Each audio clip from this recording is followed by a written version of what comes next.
Well, while Robin and Law do make a pretty good pair, I kind of wish I had a giant, like, figurine of Kaido to put over there. Oh, hey, that rhymed. I didn't even know it. But no, seriously, we're talking about the battles in Wano. So, having a big, epic, figurine of, like, Kaido in his dragon form, that'd be cool. But, if I can't decide what to put next to Barry, the general rule is Nico Robin. That usually ends up working at the end of the day. All right, so, everybody, Wano is winding down. I have no idea how many chapters are left. Could be 5, could be 50. That's where Oda gets you. You thought that Wano was going to end after Luffy defeats Kaido, but what you did not know is that the Wano arc is just going to be the rest of One Piece. It's all the way to the end. Big Mom did say the One Piece was in Wano, therefore, there you go.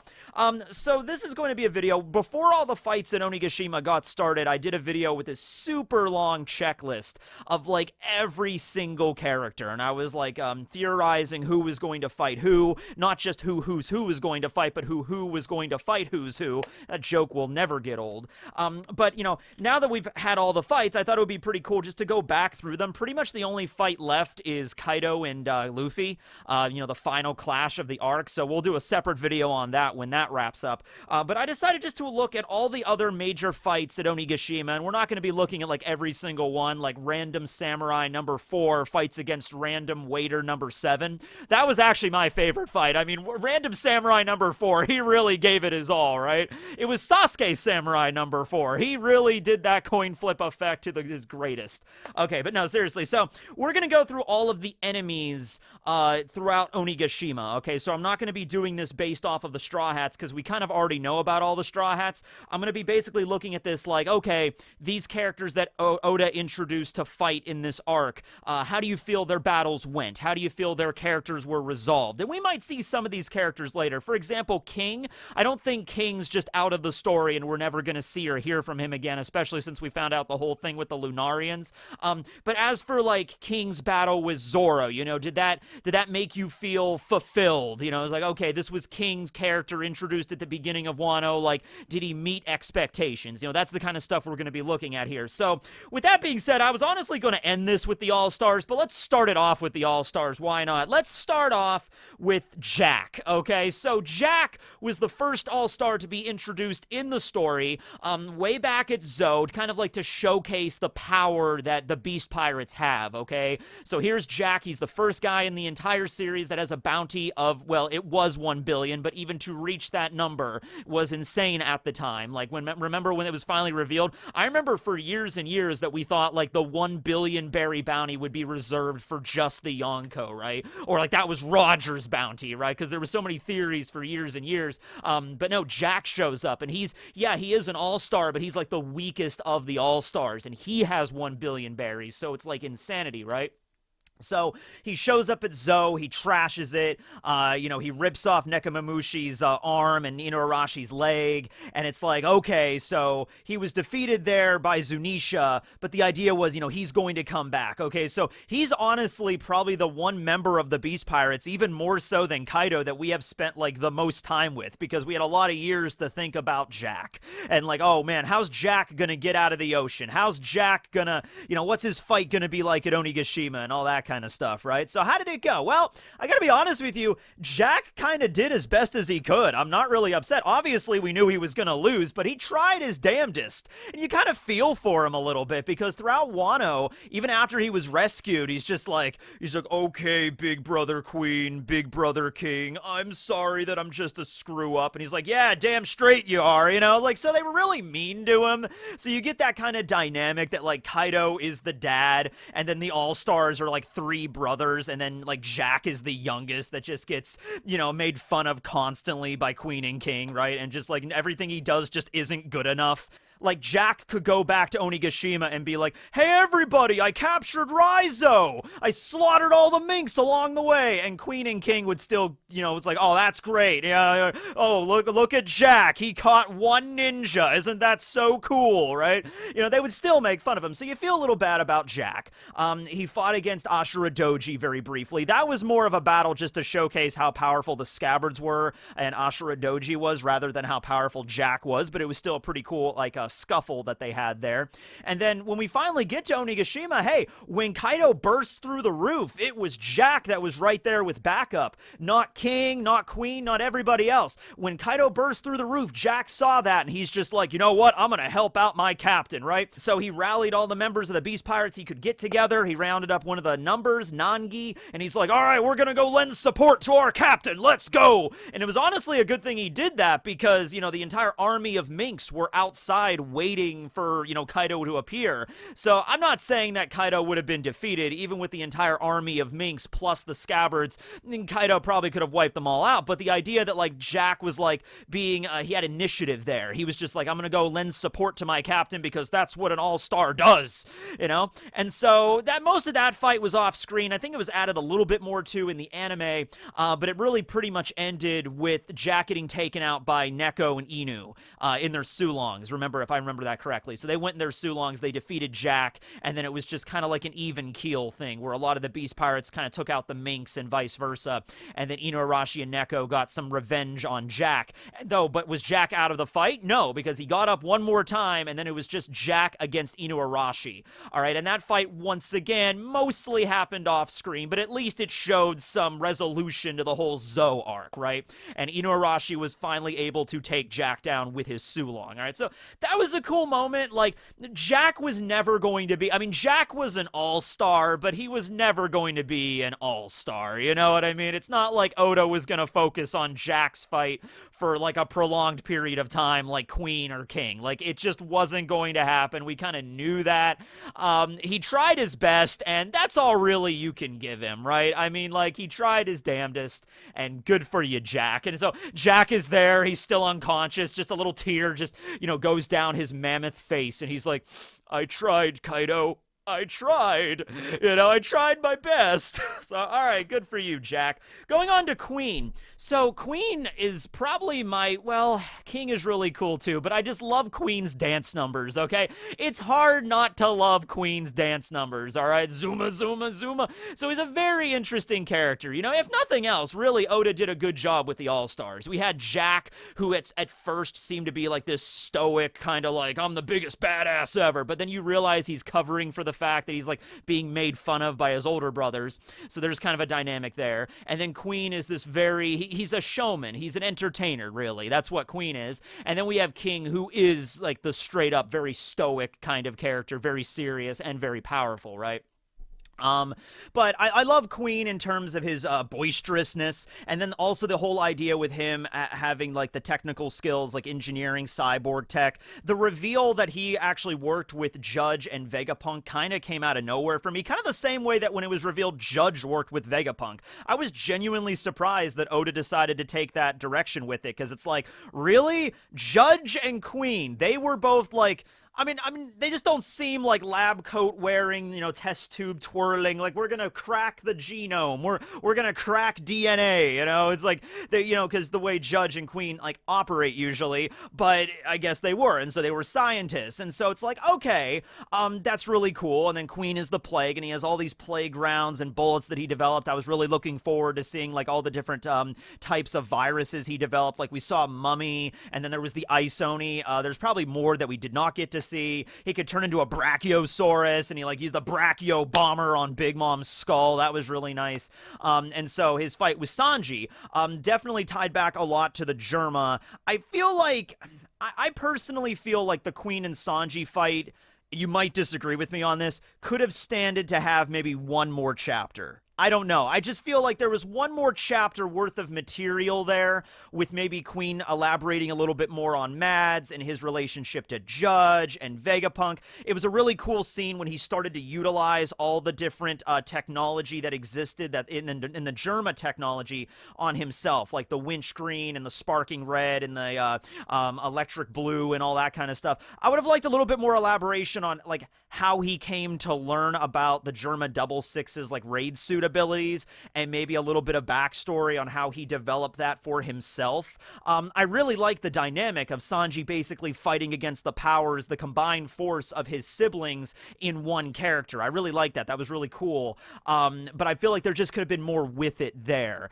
And like a lot of the finishing moves in these fights, like just from a storytelling perspective, I'm like, all right, that's probably the end of the battle, but at the same time, I'm like, I wish Oda would have gone a little bit further with it, right?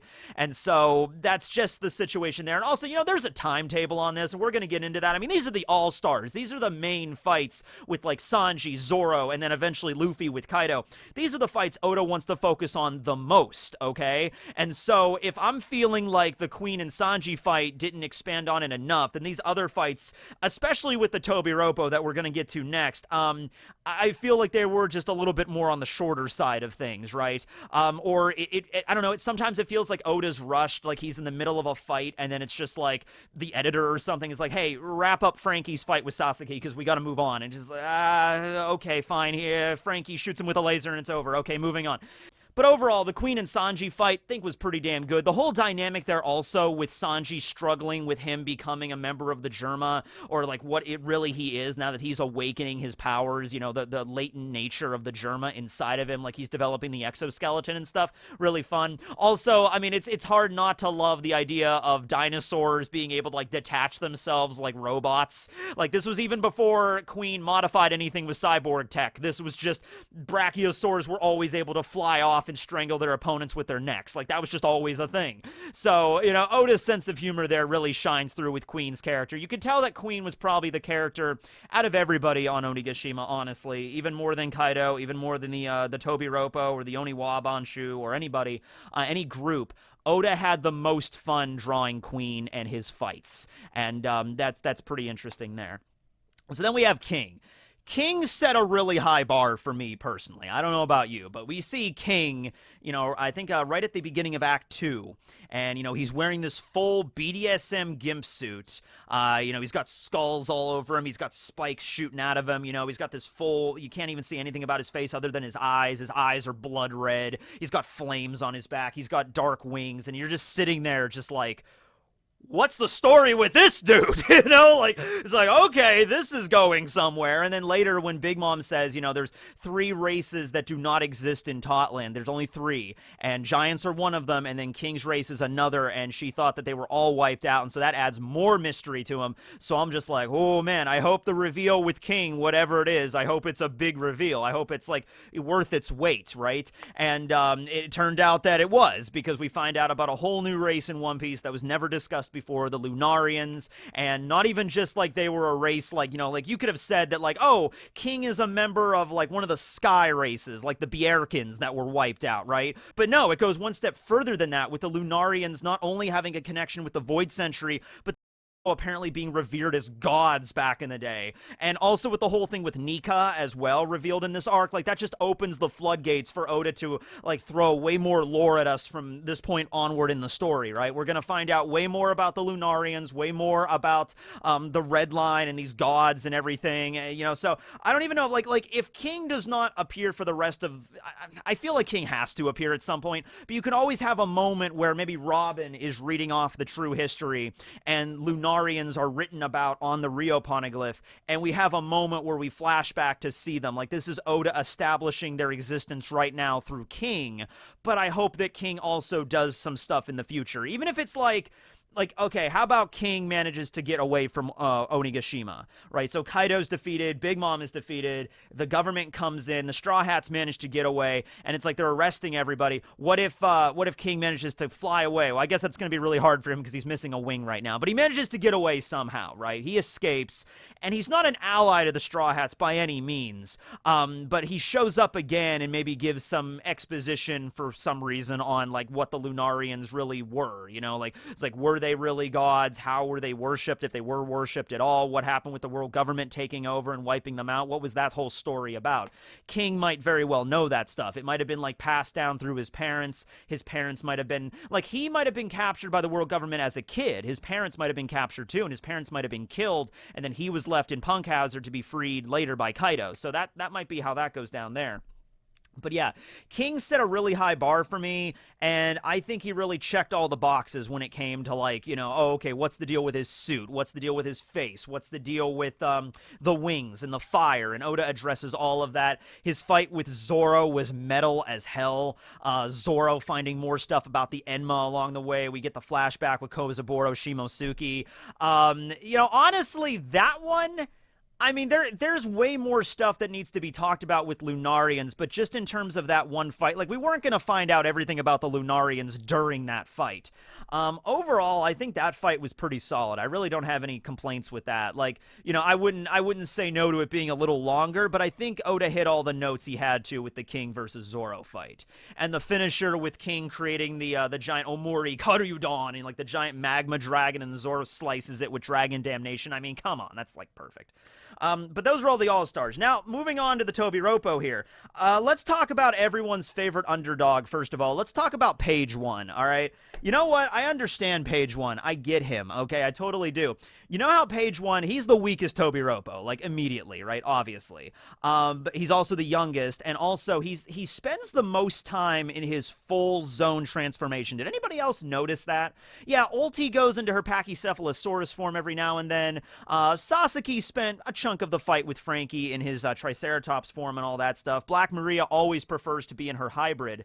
Black Maria, it was even stated, actually develops drugs very similar to the Rumble Ball that allowed her to modify her hybrid form because she didn't think it was beautiful enough, right? But out of all of the Tobi Roppo, you often see Page One in his full Spinosaur form all the time, even to the point where it is actually detrimental to him in certain fights where he's like a bigger target to hit, right? And he's just like, he took that one blow with Luffy and he's taking all the hits from Usopp, but he remains in that form. I feel like it's like sort of an inferiority complex for Page One. Like, he's the youngest and he's also the weakest, so he's like, I always need to display myself as this giant roaring Spinosaur dinosaur, just like, roar, I'm so terrifying, you will bow before my power, that kind of stuff. And it's just like, at the end of the day, look at how he was defeated. You thought it was going to be Usopp, Usopp's going to take on Page One, Nami's going to take on Ulti. You thought that's how the dynamic was going to be, but no, it was Big Mom that finishes him off. I'm kind of disappointed in that. I mean, like, I'm not really going to complain, like, oh no, we didn't get more Page One in this story. Like, I feel like there had to be some fights that were falling off by the wayside, and if Oda was going to pick any of the Tobi Roppo, I'm sorry, Page One, but you're going to be the one that he's going to pick, right? But it's just crazy to think that, like, yeah, he's running around, and they're not really doing a lot of damage to him, and then Big Mom just punches him in the gut with Armament Conquerors and just drops him, and that's it. He's just out of the fight. That's how it gets taken down. I mean, it makes sense getting a straight-on punch from Big Mom. But then again, Ulti kind of took the same thing. She took even something worse than that punch. She took the Mazer Cannon and got, like, she was also attacked quite a bit by Usopp and Nami. I feel like she took more damage than Page One did because she had, like, that acid damage, and then Nami struck her with lightning a few times, and then she took the Mazer Cannon. She could still get back up after that. Nami finished Ulti off kind of with, like, the assistance of Big Mom. Like, Big Mom dealt most of the damage and Nami just kind of delivered the coup de grace. But yeah, I mean, like, this was a Nami Usopp fight, and it was not so much about the physical fight, it was more about the moments therein. The moment with Nami, staring down death in its face, basically, when Ulti's about to kill her, and Nami is just like, Luffy will always be king of the pirates, which I think the anime kind of, botched that line a little bit. The way it was phrased was not exactly the same, not as powerful. And then, Usopp, it was always cool to see, like, the callback to Alabasta with getting his skull crushed by Ulti. These are the last things you see before being headbutted to death by Ulti. Stare at them and be feared for your life. Not a bad way to go, in all honesty. But anyway, yeah, so, I mean, the fight had some moments, but out of all the Tobi Roppo, we got Jinbei against Who's Who, we got Frankie against Sasaki. That battle with Nami and Usopp, it feels like, okay, Oda's going more for the emotional rather than for the just knockdown, drag-out fights. because maybe Oda felt like, in terms of just a straight up contest of power alone, Nami wouldn't be able to defeat Ulti. Usopp would not be able to defeat Page One, and so he had to write around in order for Page One to get knocked out by Big Mom, and then for Ulti to take so much damage from the Mazer Cannon that Nami could just finish her off in one blow. Also had Zeus assisting her, so that's another thing lending it to the emotional quality of that battle rather than just the physical fighting. You also had the whole thing with Zeus in the background, and like, are Nami and Zeus gonna get back together? I hope she forgives him, all that kind of stuff, right? So definitely more emotional there, but I honestly think it works. I think it works. I feel bad for Page One more than I do Ulti, honestly. But I think overall, I think that fight went as best as it could, right? Then we have the Black Maria versus Robin and Brook fight that Oda focused on the most, or he wanted to focus on the most going into it. And I feel like he succeeded there, as definitely did. I would say even more than Jinbei and Husu. Jinbei and Husu had a lot of lore drop there, with Husu being the ex-CP9 member, also the whole deal with the Gamu Gamu no Mi. But Oda set up a lot of stuff involving Robin and Brook as well during that fight. The whole dynamic straight away with Sanji sort of passing the torch, like, admitting that he's sorry for not being able to defeat Black Maria, admitting his weakness. The idea with Black Maria being like, hey, call for Nico Robin so she can come here, lure her into my web, and I can capture her for Kaido. And Sanji does it, but not because he's weak or cowardly, but because he has faith in his Nakama. He has faith in Nico Robin, that Robin will be able to defeat Black Maria. Like, you want me to call Robin here to fight you? Okay, your funeral kind of situation, right? And so you got Brook. Let's not overlook Brook here. I feel like Brook gets overlooked a lot, but Brook had some serious assist here with taking out Black Maria's little clique of like yokai, but also one of the numbers was there as well, and Brook took them all out in like one attack. That was really nice. And then of course the finale, the battle there where Robin transforms into the demon. She uses Demonio, an ability that is still kind of unknown on exactly what it was. How was she able to do it? Was it her awakening? What's the deal with that? It ties back into her epithet, the devil child or the demon child. So, yeah, I feel like, and then the whole overall thing with the Cypher Pole Zero looking for Robin, getting orders directly from Lucci and the higher-ups to be like, you have to capture Nico Robin. This is stuff that was set up way earlier in the story at Enies Lobby, of course, but the idea, like, that's not just gonna go away just because the Straw Hats rescued her at Enies Lobby. The government's still looking for Robin, and they had a lot of other stuff going on ever since Marineford, so they couldn't dedicate themselves to it. But now, like, the 11th hour is nigh. The government is going to be, racing to find and capture or kill Nico Robin for a slew of different reasons, and this arc is really where that's all apparent. Even when they're currently at Onigashima, which is a territory in Wano which is isolated from the world government's coming after her full steam ahead. All right, so imagine if Robin manages to get away from the Cypher Pole in this arc, how after she leaves Wano, when she's kind of out in the open, where there's marine ships everywhere and government ships everywhere, that might be kind of a difficult battle for her. But yeah, so that was honestly my favorite out of the Tobi Roppo fights, easily, was the Black Maria versus Robin fight. Unfortunate, because I really wanted the Frankie and Sasaki fight to be my favorite, because Frankie is my favorite Straw Hat, right? This is another one that I feel ended a little bit too quickly. Granted, Yamato did fight Sasaki beforehand. I feel like Sasaki is the least developed out of all of the Tobi Roppo. I feel that. Yeah, even with Black Maria, we got some backstory there, and also finding out about how she, like, modifies her zone form, giving a sense of her, like, vanity and stuff, and, like, her deal of how she, like, lures people with, like, misdirection and everything.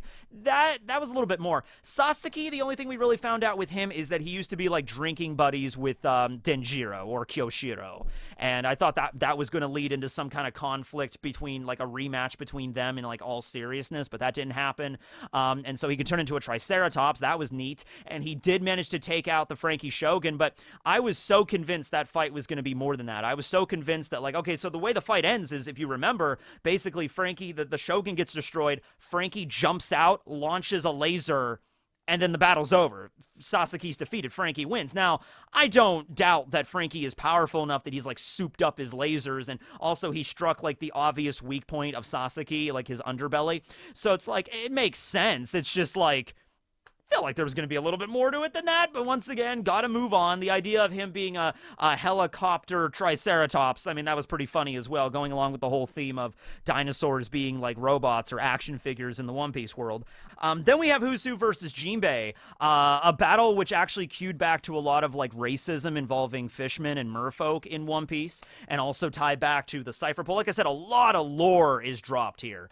A lot of lore, a lot of stuff involving the Gamu Gamu no Mi, and then the sun god Nika. That was, you know, he was never mentioned up until this point. Why is the Gamu Gamu no Mi so relevant? And of course it ends with, you know, Who's Who having some choice remarks for Jinbei, who just proceeds to punch him square in the nose. Just boom! You know, 10,000 demon brick fist. And it's like, yeah, that's awesome. For Jinbei's first major battle as a member of the Straw Hat Pirates, I think it was pretty damn solid there. Touched upon a lot of stuff. Who's Who really is a blabbermouth at the end of the day. He just will not stop talking, right? And we found out a lot of stuff through him. I would say overall, man, this really hurts, but I want to say the Black Maria fight was my favorite, and then the Sasaki fight, not the Sasaki fight, then the Who's Who fight with Jinbei, then the Page 1 and Ulti fight with Nami and Usopp, and I guess Big Mom as well, and then the Sasaki Frankie fight was not my least favorite, like I hated it, but out of the ones, I think it was honestly one of the weakest ones,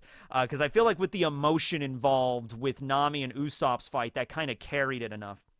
But then we have Drake. So how do you guys feel about Drake? How do you feel like Drake's character has worked for Onigashima for the battle here? You know, revealing at the very beginning of the battle, essentially, that, hey, I'm a member of Sword, I'm not a member. Well, he didn't really say Sword. He's like, I'm not a member of them, I'm somebody else, right? But that makes, like, even Zoro mistrust him more, because it's like, hey, he's a traitor. So he was a Marine, now he's a pirate, now he's a traitor to the pirates. You can't trust people like that, Luffy, right? And so then we had the whole, well, this was before that, but him, like, revealing the stuff with Kobe. You know, that's when we first find out he's a captain of Sword. He was defeated by the Cypher Pole. I don't think he's dead. I was like, yeah, that's how Drake dies right there. There's definitely going to be more with Drake. It's just that his battle with Cypher Pole was mostly off screen, and it was just like, okay, maybe Oda's setting him up more for the later arcs, so, or maybe Oda realized like he didn't really have time to focus on Drake, so we're kind of gonna just pause his story arc for a moment and then have him be just defeated off screen by Cypher Pole, but he's gonna recover and get away, and maybe we'll focus on him a lot more when we get to another arc. I kind of feel that with Drake. I feel like Drake was good setup, really good setup on the reveal of him being in Sword, and then the reveal of like revealing it to Luffy, like, hey, I'm here to let me fight alongside you.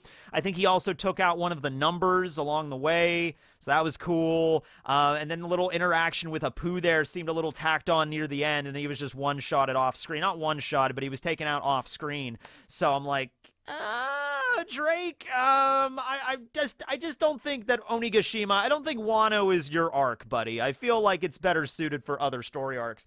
Going along with that, let's talk about Hawkins. I thought about this for a little while. I don't think Hawkins belonged in this arc. I don't think he did. I feel like it was too much for Oda. It was just way too many moving parts here. I feel like you could have moved some characters out of Wano and had them be focused on in other story arcs, and Hawkins is one of those characters. Because think about it. Hawkins, what does he really bring to the table in terms of the Beast Pirates or Wano or anything, really? He's got his tarot, he's got his divination, but that never really, the only thing that was kind of relevant for, he was like, that person will only have a 1% chance of survival. Like, that's all he does is kind of rattle off random percentages. And at the end of the day, this is a shonen, so at the end of the day, you have a 1% chance of survival. Oh, hey, he survived. That's cool. He broke all the odds, you know? Like, and he could do that in any other arc. It doesn't have to be in Wano. Like, I'm trying to think of anything in particular that tied Hawkins to Wano, and I can't really find anything in particular. Look at Totland. The only supernova that we had to focus on in Totland, other than Luffy, was Beiji. And that worked. There was a lot of that arc that focused on Beiji, with the Straw Hats allying with the Fire Tank Pirates, Vito's connection, like fanboying out over the Germa, and then the assassination plot against Big Mom. I feel like that worked there. And we also got to find out a lot more about Beiji and his backstory during that arc, because he was the only supernova that we had to really focus on, right? But now we get to Wano. We have Luffy, we have Zoro, we have Kid, we have Killer, we have Law, we have Apu, we have Drake. That's enough. I honestly think you could have written Hawkins out of Wano and had his arc be later.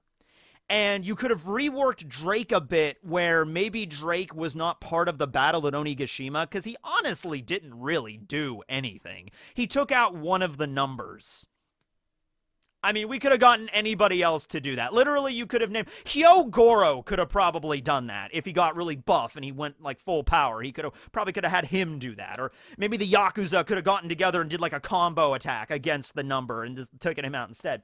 So, I would have written Hawkins out of this arc. And then, with the situation with Drake, maybe before the battle got started, maybe a situation where Drake pulls out of Onigashima. Like, he relays the information to Kobe, and then he gets found out by Queen, and Drake has to, like, do some James Bond move, you know, just like, it's like, da-na-na-na-na-na-na-na, you know, sneaking through Onigashima, manages to escape, gets into a speedboat, like, it is like a secret, like, stashed government submarine or something that he brought along, and he's just like, I gotta get out of here. You know, just like, maybe something like that, right? And then you could have had his arc later. Not saying that, don't focus on them at all. I just feel like there's too many moving parts here, and Drake's story and Hawkins, they could have been reworked in other places. And then we have Apu. Apu, I feel, works here because Apu's whole thing is sort of like he's duplicitous. He's a traitor, and he kind of bites off more than he can chew. And in this case, that was certainly the situation, right? Where he was working at the alliance with Kid and Killer and Hawkins, and he betrayed them. And then, you know, also Queen sort of betrays him as well. And then he's lurking and just like trying to always have a one-up and trying to, like, you know, like play 4D chess with everybody. That's kind of Apu's character. And it's a lot more erratic than, like, Beiji, for instance. But I feel like Apu, you could have still kept everything with him, because he's sort of like a traitor to Kid and Hawkins, and the idea that he's sort of getting his comeuppance here at Onigashima, that kind of works for me. And Apu didn't really have that many moments in the arc to begin with.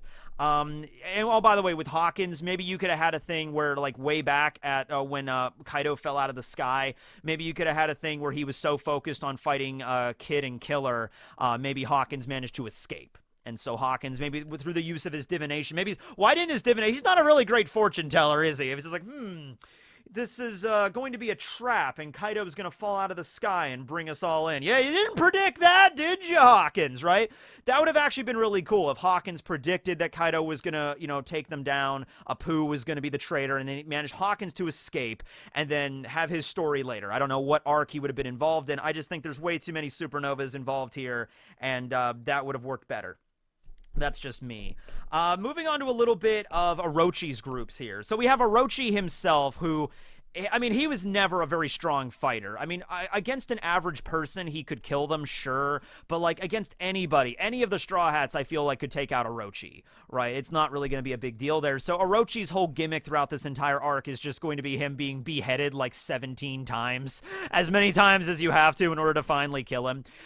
It's still ongoing. But his whole thing is, of course, he's the one that started the fire. And then the whole thing with Kanjuro, we'll be getting to him as well. You know, it's like the willpower, the burning hatred of the Kurozumi clan that, like, ignited the Kanzimbo. So there's a lot more symbolism. There's a lot more, like, metaphor and allegory involving Orochi's involvement rather than him just being the direct threat here. You know, right now it's involving Komurasaki, Hiyori, as well as I'm pretty sure Denjiro heading to her location, and that's going to be the resolution involving Orochi. Pay no worry, everybody. Orochi's death will be very gruesome. It will probably be more direct and seinen-like than a lot of other stuff we get in One Piece, I feel. I feel like Orochi's death, Oda's going to pull out all the stops for that. He's already been beheaded like 10 times, so he's going to one-up himself there, though. But that is still ongoing. We have Fukurokuju and the Oniwabanshu, and then we also have Hote and the Mimawari Gumi. Let's talk about them really quick. They didn't really get any screen time at all, and that's what I'm saying here. Like, if you would have moved Hawkins out and minimized Drake, as well as one other character that I'm going to get to in a second, I'll just tell you, it's Sparrow. If you would have minimized those characters' involvement in this, I think you could have focused way more on Mimawari Gumi and the ninja, who, let's be honest here, these characters are not going to appear for the rest of the story. This is like, they're like the ninja are in Wano, the samurai are in Wano, that's going to be their arc. you could have Hawkins, you could have Perospero, you could have Drake appear later in the story, right? I feel like the ninja should have been focused on a lot more. And yes, I know that Raizo and Fukurokuju's fight technically lasted like 30 chapters or some shit, but the vast majority of that was off screen. And most of it was even like just them staring at each other with the paralysis technique until Fukurokuju finally collapses. It was very powerful in terms of like Raizo's dedication and his emotion and all that. But at the end of the day, we didn't really focus on a lot of the other ninja. We got a lot of their special abilities in the SBS, but it's like if there's ever going to be an arc to focus on ninja, this is the arc, right? You know, and you don't have to focus on them all that much. You know, maybe you could have had one solid chapter where you have the various ninja displaying their abilities and like they get taken out. I believe there was a few that even got taken out by Zoro before the war even started, so that's less of them to focus on. I know there was like the one guy that had like the summoning technique and the other ones. And then the Mimawari Gumi didn't really do shit. They didn't do anything. Even Hote, who was the leader, this dude, I was like, oh, okay, this is the elite samurai unit that works under Orochi. All right, well, they're at least going to do something. They do nothing. They're just in the background fighting with samurai the entire time. We don't focus on anything. Then the numbers. Okay, so the numbers, I mean, they were basically there to be a measuring stick to showcase how stronger the Straw Hats have gotten. Like, let's not kid ourselves here with the numbers, all right? They were there to be Oars-sized opponents that the Straw Hats could defeat individually to showcase how much stronger they've gotten since their initial fight with Oars on Thriller Bark that took all of them to take down. Now we have Frankie KOing one of the numbers. We have Luffy KOing one of the numbers. We got Yamato taking out Hacha. Yamato takes out Hacha like it's not even a big deal. Like, she's in the middle of falling down a hole, and she's like, oh, by the way, boom, takes out Hacha like that. You know, that's the idea. I think Jinbei takes one of them out, if I'm not mistaken. Now, the top three numbers. Oh, yeah, Zanki gets taken out by the Cypher Pole. Not a big deal. Maybe Inbi, the number one, maybe he'll do something, maybe. Fuga is, like, allies with Yamato. But, yeah, and number 6 didn't really do anything. Yeah, number 9 was taken out by Brook very quickly. So, yeah, the numbers, I mean, they kind of showed up late in the arc. They showed up, like, right before the battle at Onigashima. There was really no establishment other than the fact of, like, Kaido's crew being based off of a deck of playing cards. And so we have all the face cards, but what about the numbered cards? And that was pretty much what the numbers were. But at the end of the day, they were just, for the most part, they were just, you know, really dumb monsters. I have the idea like Inbi and like maybe the top 3 were maybe a little bit more intelligent, but if they were just like really big stupid monsters, and like Hacha was like chasing after shiny things and they're drunks, and that's it. That's all they are, right? That's all they were.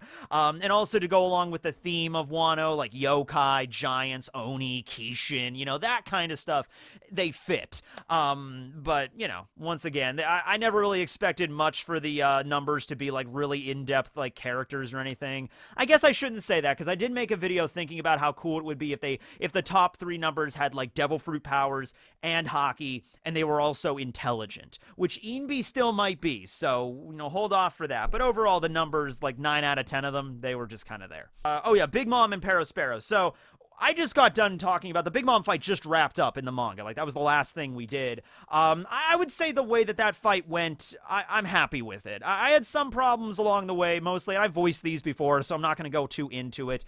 The whole idea that Kid and Law seem to have, like, an infinite well of stamina, even after they've been beaten down and you think they're done. They get back up and do another awakening attack, and it's like they get beaten down again. It's like, all right, they've already done their awakening. They've gotten beat down. Then they get back up and do another awakening, and it's like, okay. But the way Big Mom was finished off by getting like knocked off and into the hole, and then that also ties into the Kanzimbo and Kanjuro and the bombs and explosives and the whole big like racing clock thing that we had to kind of do right now with getting Onigashima away. Having Oda tie all that stuff together, I'm not really mad, and Big Mom will be back again, but in terms of getting her off of the island, getting her out of the fights, this is the best way to do it. Literally dropping her in a giant hole that takes the combined efforts of not just Law and Kid, but all the other fights she had up until that point, and then detonating several explosives to the equivalent of like a nuclear blast on top of her. I mean, how else are you going to get Big Mom out of the fight? And she's not dead. That's the thing. She's not dead. She's going to come back. So, yeah. And there's like the final arc of this story. There are the Throne Wars and Laugh Tale and all that jazz. You know, Big Mom's not done. Now, Sparrow, on the other hand. I feel like you could have taken some screen time away from Sparrow and you could have focused that more on the Mimawari Gumi, or you could have focused that on the Oniwaban, or you could have focused maybe a little bit more on the Frankie Sasaki fight, right? Sparrow, he kind of outlived his welcome ever since Totland, and I get it. I do. He's the #1 son under Big Mom, so you can't exactly have him be defeated right away or too easily, but you know, I feel like Wanda and Carrot in their Sulong working together, they got the sneak attack off on him. I feel like if you didn't want that fight right away to finish off Sparrow, that's okay. But he stuck around way longer than he should have, right? I feel like, okay, Carrot and Wanda fight him. The moon goes away. They transform back. And then maybe someone else comes and fights Sparrow for a little while. It's just like every time Sparrow showed back up, I was just like, is this guy not done yet? Is this guy not done yet? I mean, come on, right? I feel like you just could have resolved his fight way quicker. You know, and then finally, like, you could get to the point where Nekomamushi shows up and slashes him. I guess that's what Oda was really waiting for, the idea of, like, Neko finding out that Pedro died to this guy, even though he didn't technically do it. Pedro decided to, you know, detonate himself. But, like, you know, Neko being the one to deal the finishing blow on him. I'm like, I get it, but, like, I feel like you could have finished him off way before that, right? I just feel like you could. So, yeah, that's just my opinion on Sparrow. And then we have Kanjuro. So the reveal of him being the traitor was good. I mean, that was fabulous, right? And then the fight between him, it's just, his whole aesthetic is being the entertainer, right? And he's just like, the curtain rises on Kanjuro of the Rain's last performance. Rather than the moment where you had Ashura Doji blow himself up, it would have been neat if, okay, Kanjuro pretends to be Odin or creates the Odin puppet. And he detonates and, like, Ashura, like, tanks the explosion. And then from that moment on, it's just a straight-up fight between Ashura and Kanjuro. And then maybe you could have had Kinemon show up and deal that finishing blow. You know, I feel like with a lot of these fights, Oda had a plan to, like, how to end them. Like, I want Nekomamushi to deal the finishing blow on Sparrow, and I want Kinemon to deal the finishing blow on Kanjuro. But all these characters are sort of scattered in different locations, so Oda can't just have, you know, Kinemon being over here and now all of a sudden showing up here. So it's sort of like, I feel like he delays some of the fights or puts them off way longer to get to that end point that he had in mind. But in the meantime, it's like maybe other things could be focused on, right? Like, for example, if Ashura Doji was the one to finish off Kanjuro for good, would you have a problem with that? I wouldn't have a problem with that, other than the fact, like, oh, but Kinemon was supposed to be the one. No, like, they're all scabbards. They were all family. They were all betrayed by Kanjuro. Any of them defeating Kanjuro at that point. It didn't have to be Kinemon. It could have been Okiku, and that would have made sense. It could have been Raizo, and that would have made sense. It would have been Ashura Doji, and for that reason, Ashura Doji didn't even have really anything to do during this battle. In the entire arc, honestly. Like, what did Ashura Doji do? He fought against Jack briefly, and he was kind of one-on-one with him, and that was really nice. And then he kind of just dived. I mean, he fought against Kaido as well, like, with all the scabbards, but I'm talking about, like, a moment specifically for him. And then he kind of, like, dives on the Odin puppet, and it blows up, and that's it. It's just like, I feel like, yeah, just have Ashura Doji fight Kanjuro, have Kanjuro go down, and then you could still have done the Kanzimbo thing. But, yeah, that's just not how it went. But anyway, those are all the fights I have. I also wrote down CP0, but that fight's still also kind of ongoing. They're fighting Izo right now. Izo, I feel like the way that he showed up in the battles he's been in right now so far, I feel like Izo his character kind of got resolved to that point. You know, he's there, he's fighting, he's kind of paying Odin back for helping him, even though he wasn't there for so many years because he was part of Whitebeard's crew. You know, maybe we might see more of Izo fighting the Cypher Pole, even, maybe. It's possible. But I made a video about Izo as well not too long ago, and I said, you know what, I'm liking what Oda did with his character, so I think that's pretty good there. But anyway, yeah, that's the video. A lot of fights, a lot of battles. Overall, what do you think of the ones that have happened so far? And also let me know, of course, how you feel about the grand finale, the battle between Kaido and Luffy, one-on-one, dragon versus monkey. Who's going to come out on top, and how do you think that's been set up so far? And I'll be making a full video on that after that fight concludes, of course. But just wanted to go through all the other ones as sort of getting caught up and everything. But thanks for watching, everybody. And now we can move on. This is already a long video, but I have them written down. Let's go into Frog Facts. Ribbit. Tekking. Frog Facts. Frog Facts. Frog Facts. Frog Facts. Alright, so moving on here, I have some other stuff about poison dart frogs today. I'm not going to focus entirely on it. This is poison dart frog facts, specifically. But there are very interesting species or family. They're a family of aposematic colored frogs. And here's an idea. I'm just throwing this out there. I don't think this would ever get taken up by any sort of like candy company, but I'm just throwing it out there. You know, if you look at poison dart frogs, poison arrow frogs, they're very, very tiny and they're brightly colored. And this is, of course, to warn other, you know, predators and stuff. Hey, don't eat me. I'm toxic. I will kill you. You know, even like you know, African bush elephants. You know, if you eat me, you're gonna die, right? So yeah, but they also kind of look like candy. I mean, I'm just saying, right? I mean, they're really tiny little frogs, and they look like blue raspberry flavor or whatever.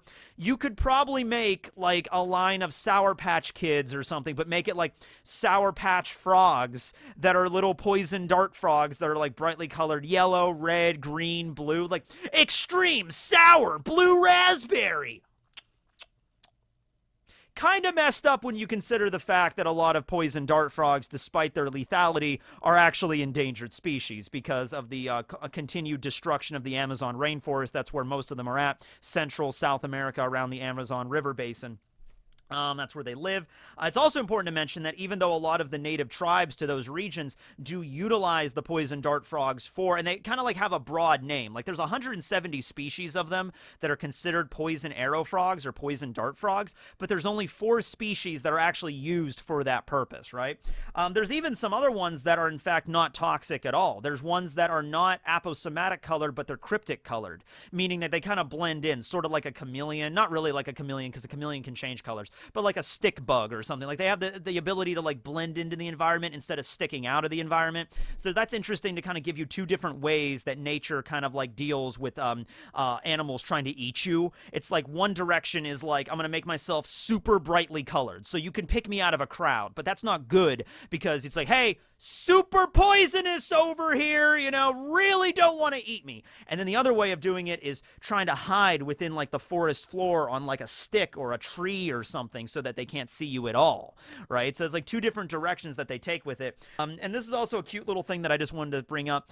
Because they're so tiny, they don't lay their eggs the same way they do with like other frogs, okay? So they don't just go into the water and then lay their eggs, right? The poison dart frogs will lay their eggs on like a leaf or something on a tree, and the tadpoles, when they hatch, they'll actually climb on the back of their parents, but because the poison dart frogs are already so tiny, they can only carry 1 tadpole at a time. So the mama frog will take like 1 singular tadpole and then go down, get them into the water, go back, pick one, go back, and then just keep doing this over and over again. And it's just adorable because they're so tiny. It's like, okay, kids, I can only carry 1 of you at a time, you know, so just taking them down into the water where they can grow up, right? So that's really fascinating there.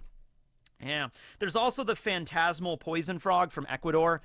Just wanted to bring that one up because it has a really cool name. The phantasmal poison frog. Yeah.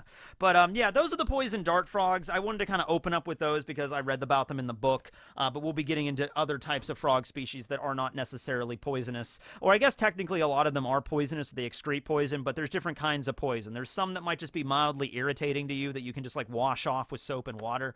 And then there's the kind that will kill you and 19 other people in the process. But anyway, thanks for watching, everybody. This will be Tekking and Barry and Robin and Law signing out.